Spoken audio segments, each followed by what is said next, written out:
This video will cover assigning personnel to assets and some of the functionality around that. So I'm going over to my assets page, and I'll just pick a piece of equipment here. I'll get my milling station. Okay, so to assign someone to be an equipment owner of the milling station, I'll click on the Personnel tab. And this is the same tab that exists for facilities or equipment or tools. It's also on parts and supplies. It does the exact same thing for all four. Okay, so I'll head over to the corner and click plus.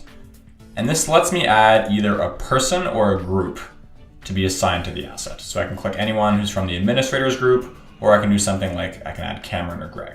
So in this case, I'll add myself. Okay, the asset user type, this is more of a designation. There's fairly limited functionality around this. Consumer, operator, and technician all do the same thing.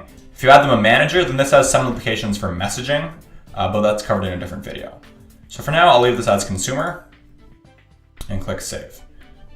So now that Greg is an equipment owner of the milling station, this implies three things. One is I'll be notified when the asset is logged online or offline.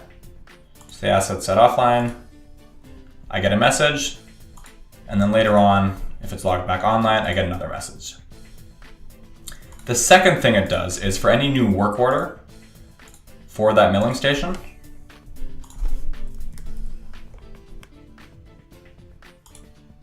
okay, as soon as I click save, the new work order will have Greg assigned to it.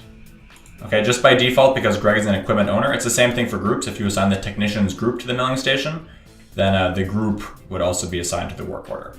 Okay, the last thing it does is I'm logged in as Greg now, and when I go to my assigned assets, okay, the milling station shows up here. So this isn't a big deal for administrators who can access all the assets whenever they want, but when a technician logs in, they don't have the assets menu. So they'll only be able to see assets that are explicitly assigned to them under here.